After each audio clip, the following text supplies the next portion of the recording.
One more difference between the conductors and dielectrics in relation with the relaxation time must be noted here. Conductors, they have very short relaxation time, while dielectrics, they have very long relaxation time. So what is this relaxation time?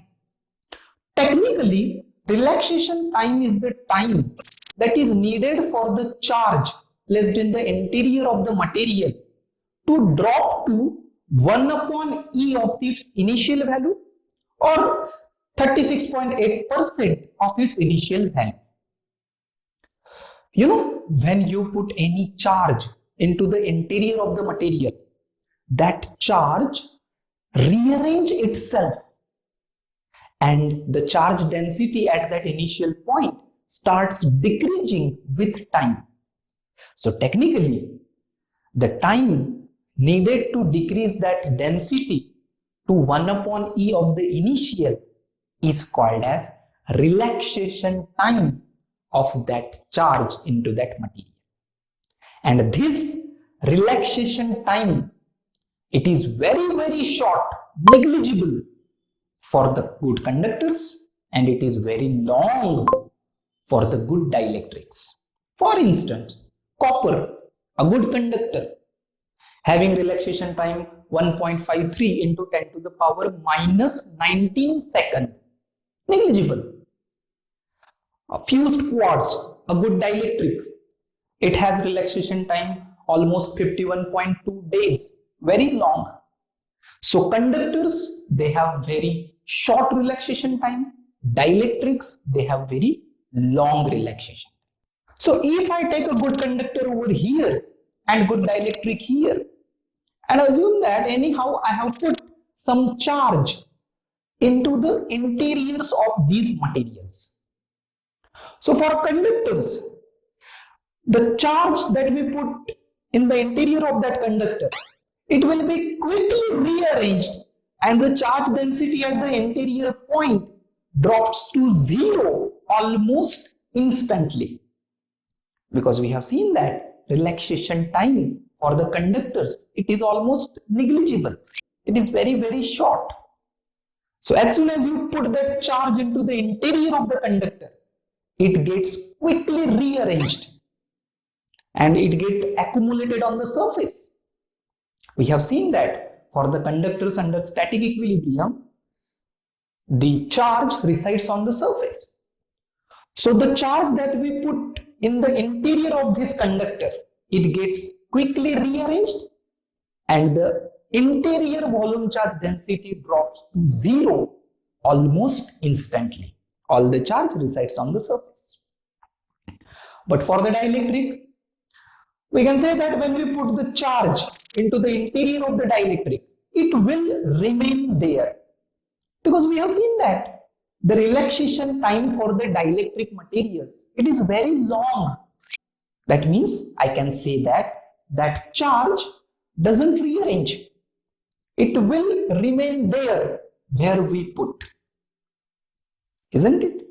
You can also derive the expression for this relaxation time using continuity equation in conjunction with Ohm's law and Gauss law. This is our continuity equation. We have derived this. J, it is the conduction current density, and rho V, it is the volume charge density inside the material. So this is our continuity equation.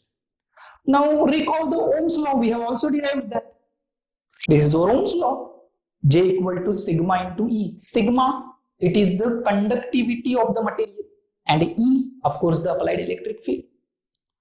So my dear, let us take divergence of the both sides of this Ohm's law. And now remember the Gauss law. We have also seen the Gauss law. It is del dot D, divergence of D equal to rho V.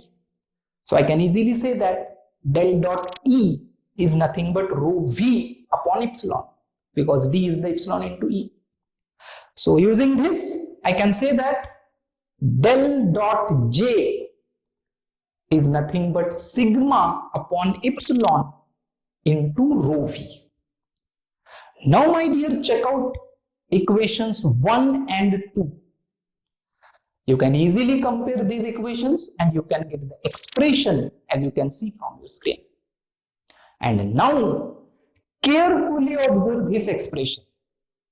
You will come to know this is nothing but the homogeneous linear differential equation.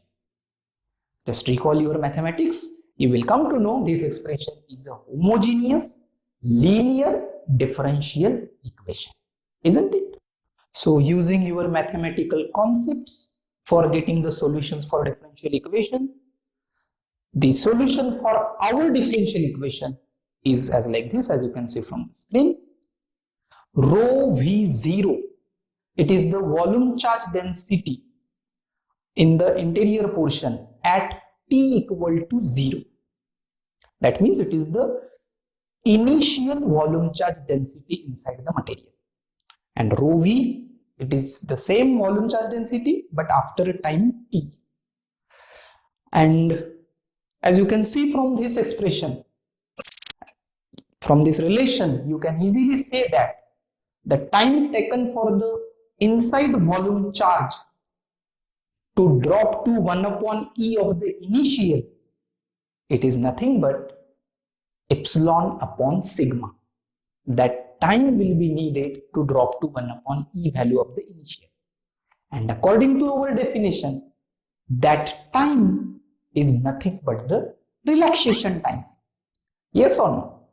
So the relaxation time is given as epsilon upon sigma.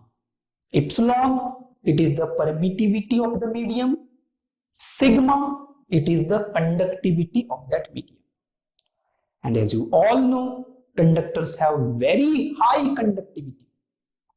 So of course, relaxation time will be negligible, very, very short. And in the contrary, dielectrics, they have very low conductivity. So of course, they will have very high or very long relaxation time.